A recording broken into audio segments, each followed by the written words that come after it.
July 17, 2016, 2 a.m., Hong Kong. A teenage boy is standing in front of a heavy glass door, his knuckles white as he prepares to knock. This isn't a hotel, and he isn't looking for a late-night snack. He's standing at the entrance of the South Korean consulate. Behind him lies the sprawling, neon-lit freedom of a global metropolis. In front of him is a door that, if it opens, represents a new life. If it stays shut, he is a dead man by sunrise.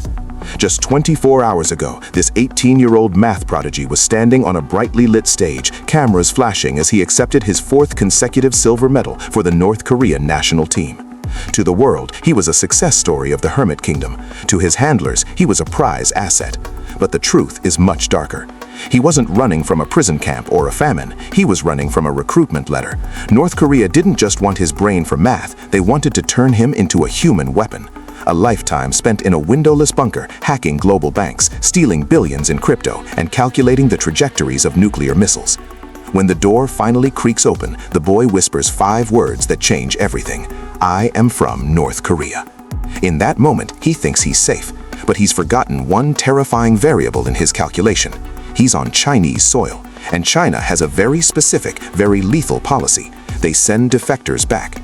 This is the story of Jong Yol, a kid who used the logic of prime numbers to outsmart a nuclear-armed regime, and the 70-day diplomatic war that nearly sparked a global crisis. To understand how a math genius ends up as a fugitive in a Hong Kong airport, you have to understand how North Korea views talent.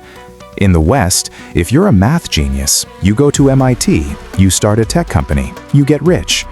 In Pyongyang, genius isn't a gift, it's state property. Jong Yol was born in 1998, right under the watchful gaze of the Kim portraits, in a city north of the capital.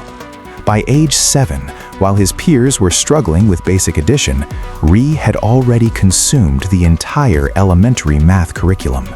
He didn't just solve problems, he dismantled them.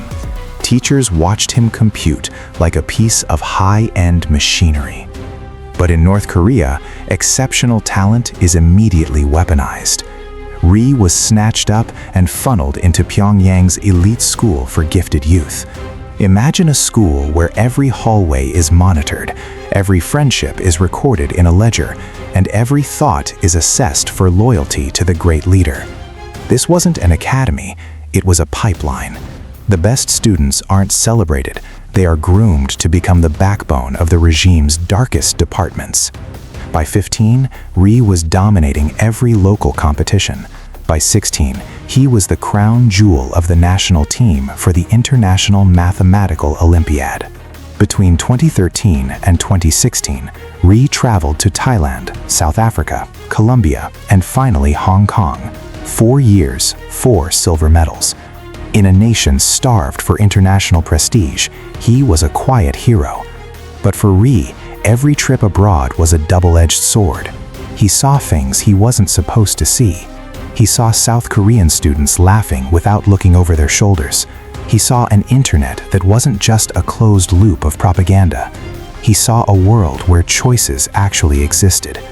Every time the plane touched back down in Pyongyang, he felt like he was descending back into a tomb. The turning point came in 2015, after he returned from the Olympiad in Thailand. He expected the usual praise, maybe a slightly better food ration for his family. Instead, he felt a chill. High-ranking officials from the Reconnaissance General Bureau, North Korea's version of the CIA and its elite hacking unit, started asking questions. They weren't asking about his math proofs. They were interviewing his friends, his teachers, his distant relatives. In North Korea, when the secret police start taking an interest in your social circle, it only means one thing: you've been selected. The rumor mill in Pyongyang is a whisper-thin network of shadows, but Ri heard the word. He wasn't going to university. He wasn't going into public service. He was being recruited into a classified unit straight out of high school. He did the math in his head. In the best-case scenario, he'd spend the rest of his life as a state-sponsored hacker for Bureau 121, raiding foreign banks to fund the regime's missile programs. In the worst case, he'd be a human calculator locked in a mountain bunker, refining the mathematics of nuclear fallout. There is no in North Korea. When the regime chooses you, your life as an individual ends. You become a cog in a machine that smells of ozone and stale cigarettes. You wouldn't see daylight except through the lens of a propaganda film. You wouldn't make a single decision about your own existence until the day you died. For an 18-year-old who had tasted the air of Cape Town and Hong Kong, this was a premature burial. So, Jong Yol decided to perform a calculation more dangerous than any calculus problem. He decided to run. But the variables were stacked against him. North Korea is a sealed trap. The borders are guarded by minefields and shoot-to-kill orders. The only way out was the 2016 IMO in Hong Kong. It was his final year of eligibility, his last trip abroad, his last chance. Before he left, Ri did something that should have gotten him executed on the spot. He told his father. His father was also a math teacher, the man who had taught him to love the elegance of numbers. Now he sat in silence as his son confessed to the ultimate treason. The father's reaction wasn't anger.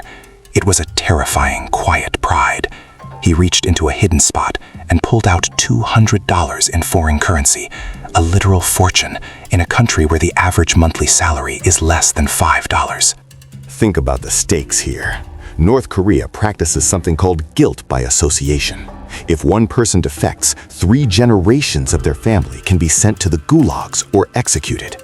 By giving his son that money, Ri's father was effectively signing his own death warrant. They hugged, a brief, silent moment of contact that had to last a lifetime. Ri memorized the sound of his father's breathing, the weight of his hands. He knew with mathematical certainty that he would never see his parents again. He boarded the plane to Hong Kong with nothing but a backpack, a few books, and $200 hidden in his sock. July 2016, the Hong Kong University of Science and Technology. The atmosphere is electric. 6 member teams from around the globe are gathered to solve some of the hardest puzzles on the planet. To the other contestants, Jong Yol is just another quiet, intense kid scribbling equations. But inside, he's running a different kind of simulation. He's looking for the cracks in the regime's armor. The North Korean delegation operates under what can only be described as a hostage protocol. As soon as they landed, their head coach confiscated all their passports. They have no smartphones. They aren't allowed to move an inch without a government-appointed handler. It's a school field trip with the soul of a prison camp. Ri plays the part of the diligent student perfectly. He smiles for the cameras. He scribbles on his scratch pad. But his eyes are constantly scanning. He notices that the Olympiad isn't a military installation. There are no armed guards. The handlers rely on intimidation and the sheer psychological weight of the regime back home. They assume that the fear of what happens to your family is stronger than the desire for freedom. But Ri has already factored that in. He realizes that the university campus is sprawling. If he can just get out of the dorm, he can vanish into the labyrinth of Hong Kong. His plan is desperate. Step 1. Slip out of the dorm after 2 a.m. when the handlers are asleep. Step 2. Find the airport. Why the airport? Because he doesn't have a map of the city and he can't use the internet. He knows the airport is a neutral ground, full of international travelers and, crucially, South Koreans. Step 3. Find someone, anyone, with a South Korean passport and beg for their help. On July 16th, Ri wins his 4th silver medal. The team poses for photos, their medals gleaming under the fluorescent lights. Ri forces a grin, but his mind is counting down the seconds. The return flight to Pyongyang is scheduled for 2 p.m. the next day. This is it. The window is closing. That night, the organizers throw a closing banquet. It's a celebration of genius, full of laughter and handshakes. The North Korean minders relax just a fraction. Their job is almost done. They've secured the medals, the propaganda value is high, and they'll be home within 24 hours. They retreat to their rooms, thinking their star student is tucked safely in bed. At 2 a.m., the world is silent. Ri slides out of his bunk. His pulse is hammering so hard he thinks it'll wake the entire floor. He's fully dressed, shoes tied tight. He has his medal and his certificate in his bag, not for pride, but as proof of identity. If he makes it to the South Koreans, he needs to prove he's who he says he is. He creeps to the door. The hallway is empty, no cameras, no guards, just the dim red glow of the exit signs. He pads down the corridor, heart in his throat. He slips past a dozing security guard in the lobby and steps out into the humid Hong Kong night. The air hits him like a physical weight. For the first time in his life, there is no one watching him. He flags a taxi. "Airport," he says in broken English. As the car pulls away, the university vanishes in the rearview mirror. He's done it. He's a fugitive. But here's where the tension ramps up. It's 4 a.m. at Hong Kong International Airport. It's a cathedral of glass and steel, buzzing with thousands of people. Ri is a skinny teenager with a backpack and a sock full of cash. He's never seen anything like this. He spots the Korean Air logo, the bright blue yin-yang of the South, and he walks up to the counter. Imagine being the supervisor on duty. It's dawn, and a trembling kid walks up to you and says, "I need to go to South Korea. I'm from the north." The supervisor's jaw drops. Within minutes, the station manager is called. They usher him into a back room. They realize this isn't a joke. This is a diplomatic time bomb. They call the South Korean consulate. The diplomats who answer the phone are stunned. A defector on Chinese soil during the IMO. This is a nightmare scenario. International protocol is a minefield here. If the consulate sends a car to pick him up, China could claim it's a kidnapping. They tell Ri he has to get to the consulate building on his own. They give him an address, Far East Finance Center, 6 Harcourt Road. Ri hails another taxi. This is the final leg of the journey. As the car winds through the morning traffic, Ri is paralyzed with fear. By now, his handlers have woken up. They've seen his empty bed. They're likely screaming into their phones, calling the Hong Kong police, calling the Chinese authorities. If the Chinese police pulled this taxi over, it's over. He'll be detained, handed back to the north, and he'll disappear into a labor camp before the week is out. The taxi stops at a massive glass skyscraper. Ri jumps out, scanning the lobby directory. 5th floor, Consulate General of the Republic of Korea. He runs for the elevator. When the doors open on the 5th floor, he sees the frosted glass and the brass plaque. 2 security guards stand at the entrance. He blurts out the only words that matter: North Korean student, asylum. They pull him inside. They slam the doors. They usher him through a metal detector and into a secure waiting area. A diplomat brings him a glass of water. As Ri drinks it, he realizes he can finally breathe. He is technically on South Korean territory, but the relief is short-lived. He's safe from the north, but he's still trapped in Hong Kong, and the Chinese government is about to find out they have a very expensive problem on their hands. Within hours, the Far East Finance Center is surrounded. Not by North Korean agents, but by Hong Kong police in plain clothes.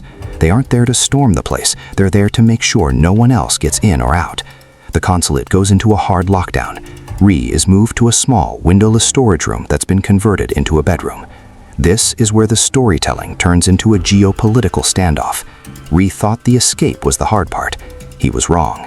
He's about to spend the next 70 days in that room. Think about the math of diplomacy. China is in a bind. Historically, they send North Koreans back because they don't want to encourage a mass exodus that would destabilize the border. But Jong Yol isn't a common laborer. He's a world-class math prodigy.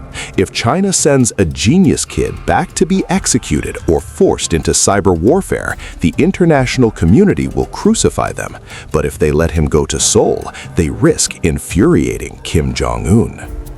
Inside the consulate, Ri is losing his mind. He's an 18-year-old kid with the brain of a supercomputer trapped in a 10 by 10 room. He spends his days on a treadmill the staff brought in, jogging in place while looking at a wall. It's the ultimate irony. He escaped a country that was a prison, only to end up in a room he can't leave. He worries about his parents every second. He knows that his face is likely being scrubbed from every photo in Pyongyang. He knows that back home, the guilt by association clock is ticking. The South Korean staff tries to keep him sane. They bring him South Korean food. They give him an offline computer so he can play games. They teach him about life in the South, the slang, the culture, the fact that you can criticize the government without going to jail. But every time the phone rings, Ri flinches. He's waiting for the news that China has cut a deal to hand him over. Outside, the tension is simmering. 2016 was a volatile year. North Korea was busy testing missiles, which was starting to annoy even their allies in Beijing. This is the viral nugget of the story. Ri's fate wasn't decided by math, it was decided by Kim Jong-un's ego. Because North Korea wouldn't stop their missile tests, China decided to use Ri as a middle finger to Pyongyang. In late September, after 2 months of secret negotiations, the word finally comes down. Beijing is granting him passage. They won't officially allow a defection. That would set a precedent. Instead, they'll treat him as a South Korean citizen who lost his passport and needs to return home. It's a classic diplomatic lie that allows everyone to save face. The consulate staff hands Ri a brand new passport. His name isn't Jong Yol anymore. For his own safety, he's been given a pseudonym, Lee Jong-ho. He stares at the little book. In the north, he was a serial number, an asset, a tool. Now, he's a person with a name and a destination. But the regime doesn't give up easily. There's one final hurdle. They have to get him to the airport. They leave the consulate under the cover of darkness in an unmarked car. South Korean officials are packed into the vehicle with him, their eyes scanning the streets for any sign of a North Korean hit squad. At the airport, Chinese plainclothes officers are waiting, not to arrest him, but to escort him. It's a surreal reversal of his arrival. The same government that would have deported him 2 months ago is now acting as his bodyguard. Ri reaches the immigration counter. He hands over his new passport. His hands are shaking so much he's afraid he'll drop it. The officer looks at the passport, looks at Ri, and stamps it. No questions, no alarms. He walks to the gate, boards the flight to Seoul, and sits in a window seat. As the plane lifts off, Ri looks down at the lights of Hong Kong. For the first time in 18 years, the 10 principles for the establishment of a monolithic ideological system, the rules that govern every breath in North Korea, don't apply to him. He's no longer state property. He's just a kid who's really good at math. When the plane touches down at Incheon International Airport, Ri isn't met with cameras or a parade. He's whisked away to a debriefing center. In South Korea, defectors go through a process called Hanawan, a 3-month social adjustment program. They have to learn everything from how to use an ATM to the fact that there are more than 2 brands of shoes in the world. For Ri, the transition is a shock. He goes from a world of gray concrete and constant surveillance to the neon-soaked high-speed reality of Seoul. He enrolls in Seoul Science High School to finish his credits. Think about that. He's a 4-time international medalist, and he's sitting in a classroom learning basic history because his previous education was 90% stories about Kim Il-sung's miraculous childhood. But his genius hasn't faded. Within a year, he passes the entrance exams for Seoul National University, the Harvard of South Korea. He chooses to study mathematics, but the victory is bittersweet. He has no way to contact his parents. He can't search for them. He can't send them money. He has to live with the knowledge that his freedom was paid for with their safety. In interviews, he carefully avoids mentioning his father's help. He insists he did it all alone, a desperate lie to give his family plausible deniability back in the north. The fallout in Pyongyang was massive. The regime was humiliated. They had sent their brightest star to the world stage, and he had walked off the map. Their response was cold and calculated.